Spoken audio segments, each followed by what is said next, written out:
right, happy Saturday, everyone. We're here to go through the two Friday night games, and it's going to be a day filled with perspective, gratitude, and is it a little bit of pain, but we'll be, as I said, we'll take that in our stride. We'll start off with Cammy Munster. We brought him in this week instead of going for DCE. Obviously, I spoke about yesterday the Angus Crichton trade out, so I lost about 25 points on that one from Gus to Payne Haas, and then the hope was that Munster would be able to fulfill that and improve upon what will do better than what DCE got, and thankfully he did by a big margin. So I definitely covered that and got more points out of my two trades than I thought I was going to in the end after yesterday. So we're grateful for that.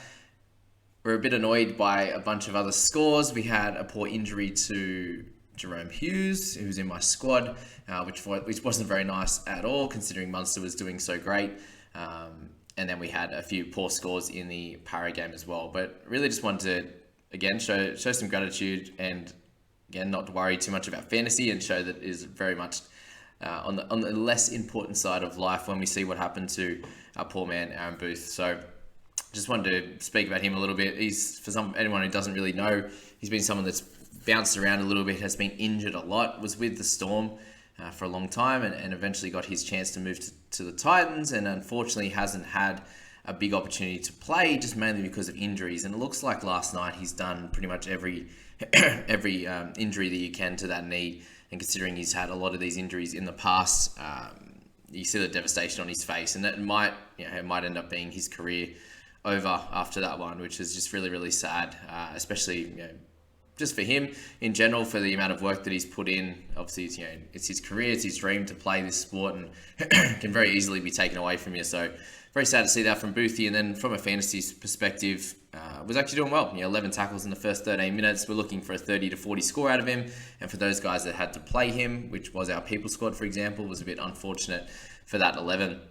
We'll speak about Hughesy as well, the 22 at halves. Had a pretty solid first half there, ran the ball well for 85 metres, had a few half breaks, which didn't end up with any attacking stats, but that was okay. He came into half at 22, and 5-7 minutes before half, he looks like he's done some type of dislocation or subluxation of his shoulder, and if it is a dislocation, he's going to be probably out till close towards finals. So not good at all, and we'll lose a bit of cash. If you own him, you're probably going to have to look to trade him out or just sit him in your 18, 19, 20, 21 if you don't have any trades left. So very, very annoying on that front. But again, nothing like the Boothie injury, and I'm sure he'll be fine pretty close to finals time for Hughesy, which is, again, not great for the Storm as well. They kind of got away with this one. They played okay enough, as it very much led by Munster, who managed to get a lot of one-on-one matchups and was just too fast and too smart for those guys in scoring those tries at fullback. What they did say, though, is that what Bellamy said is it does seem like it's just going to be a one-week thing of Munster at fullback, but really him in this game, no matter where he plays, he did come up as a fullback and then got moved into the sixth position and has obviously flourished there, but he's very much a runner of the footy, and that's perfect for him, giving him the ball, usually with a little bit more space than he would at six as well, when he can get one-on-one with certain players and certain matchups, which is really, really cool. So the 93 points for him. With Meany probably back next week, he should move back to 6, and unsure how that's going to work with Meany with his leg in terms of goal kicking, but Munster did end up kicking pretty well. He missed the first one bad and then kicked him pretty straight, so he may continue with the goal kicking, but we'll find out definitely during the game next week, but maybe through the week as well. We'll have to keep an eye out on that one. But 9 tackle breaks there, the 3 tries at 250 metres. He was spectacular, and obviously isn't owned by a ridiculous amount of players. So if you got him and Harry Grant, you're really, really happy this week. And Harry played a much better game. Obviously a fair bit of kicking out of dummy half as well. Obviously with Hughesy going down, Munster at the fullback position, we saw Johnsy in that 6, and he only had the 21 kick meters. So Harry kicking a bit more, we might see a little bit more of that going forward, which bodes well for anyone who owns him, because he got 52 in base and he had that really lovely try assist close to the line on that right edge. So that was nice for Haz there.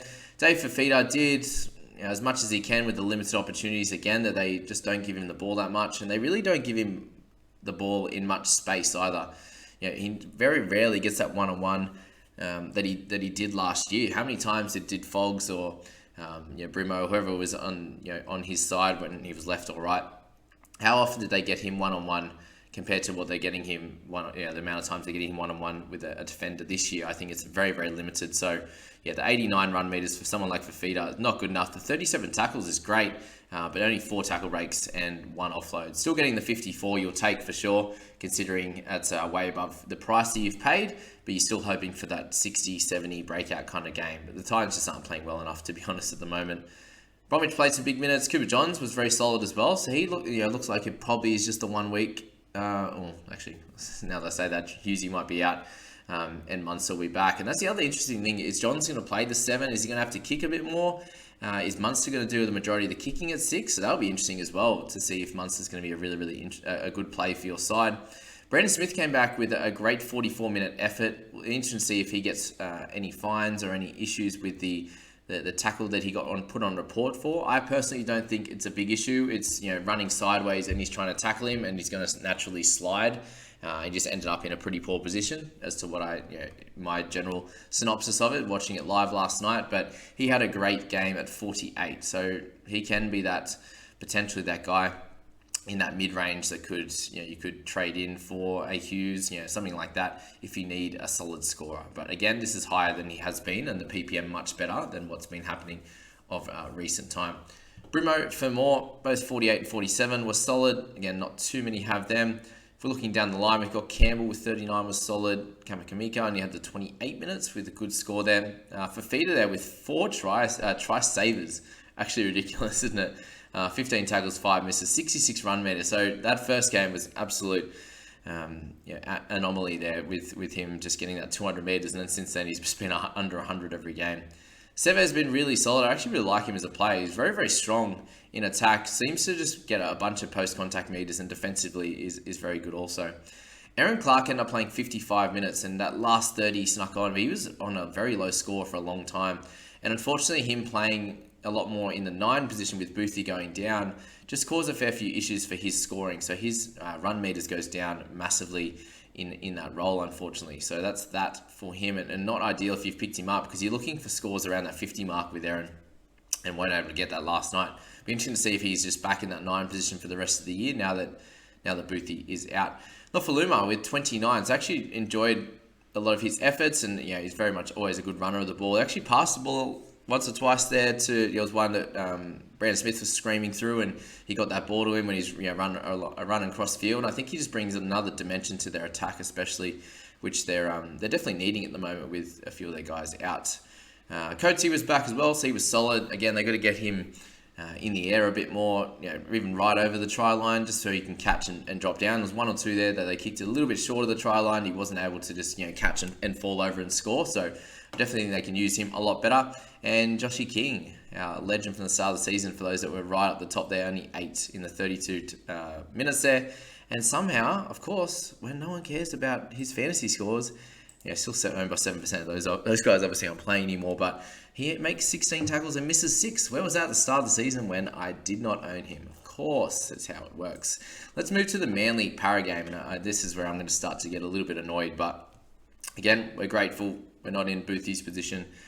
Shout out to him as well, and hopefully he gets a lot better very soon. So, Brownie, things just fell into place for this young man, didn't they? Eels are playing a lot better, and he had that runaway try, so good run meters for him. Kicking for 192, which is obviously an increase. And where was this of recent time when I owned him? 39 tackles, which we've seen a lot in previous years there at that 6th position where he'd be getting a lot of his base around that 30, 35, 40 tackles sometimes there. So 39 tackles for 2 misses, obviously the line break, the try, and scoring across the board. So 81 for him was a great game. We continue to see amazing games from Shawnee Lane, for example. Guthos was solid as well, but not owned by many. Sean Lane, for the owners of Shawnee, well done.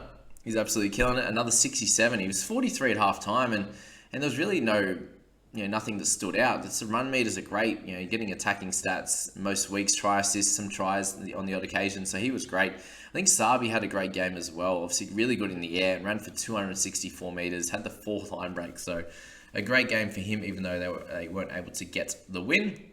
And a great score from Will Penasini on a nice return to form the last few weeks after having that bunch of low ones. So down to 423k is pretty crazy for him. Papali'i, just a lower game for him. Just didn't have as many attacking stats the last few weeks. He's been scoring tries, and that wasn't to be. In this case there, just 136 meters. So we're looking for about 150, 180 to him, somewhere there. And the odd extra attacking stat or two. So 53, it's fine. He's been doing great along the way. There was a lot of scores above 50 here. And then we get down to someone like DCE, who had a bit of a rough game in terms of any type of fantasy scoring. Just ran the ball for so many less meters than he usually would, which is very strange. We could be up around that 70, 80, 90 in terms of his run meters, and that's where he brings out the attacking stats, the offloads, the tackle breaks, and obviously scoring tries and setting them up. So a 46 for him just is 3 low scores in a row, and we're going to be able to get him fairly cheap over the next few weeks. So if you did bring him in, you're obviously not too happy with it. I think we have him now in our in the people squad, do we? Not sure. And also the my head-to-head team, for example, I captained him in that one, so not ideal. We haven't even seen the worst of it yet. We have Madison with 39. So again, in that 13 role, since not coming off the bench, he hasn't been scoring anywhere near as well. The offloads have just been put away for some reason. I imagine a lot of teams are actually defending him a lot differently as well. So that is definitely why players can have spurts of really, really good scores, and then they use that the second year syndrome as well as something to do with that, where they come out and play really well, and then teams will study you, and I think that's what they've done with Matto there, and he isn't able to get those offloads away, and the tackles were really low for someone that played 55 minutes through the middle. Okay, Garrett got the 2 line break assists, the try assist, ran for 243 meters, really tried hard, especially early in the game, had plenty of carries to go along with his try assist and the 4 goals, but still only 37 there. We had -8, and just to have 243 meters and 0 tackle breaks and offloads is a little bit concerning. So we're worried a little bit about him, but again, I wouldn't be targeting him, but you're still holding him at this point. The Manly boys need to improve, and hopefully they play a lesser team over the next few weeks and can get better. My favourite player, Reedy. 31 again, a full 80-minute effort, and back and forth encounter. He actually made 1 run in the end. It was like 65 minutes in, he hadn't made a run. 1 kick out of dummy half, 3 missed tackles, an error, a penalty. Just continues to do it week in, week out. 34 tackles in 80 minutes. Again, yes, they scored a lot of points, but not ideal at all. There for Reedy, just not playing anywhere near as good as he was in previous years. General footy, fantasy, all of it put together. Very strange, very strange. They need him to step up if they want to win this competition, I believe anyway. Because the rest of the guys are playing pretty solidly, and he's the one that's going to direct them around the park as well. Obviously, Moses out, he becomes even more important. Dylan Brown stepped up last night. I think we need Reedy to as well. If you're a Para fan, let me know if you agree or not. And we'll go from there. But Kohler's a sad one. So unfortunately, I didn't see. I actually would have been able to loop him last night with Xavier Savage going out injured from his game. If you're not sure about that, he is out of his game. So I could have actually looped Kohler. Didn't end up doing it because I was out. I did not see it, but I did the 19 points. I had happened to play him in the head-to-head squad, and also my team on the bench there. So Kohler, I had Jerome Hughes, and I had Reed Marty on the bench in my team. So again, let's breathe. Not to worry about too much. It is just a game overall.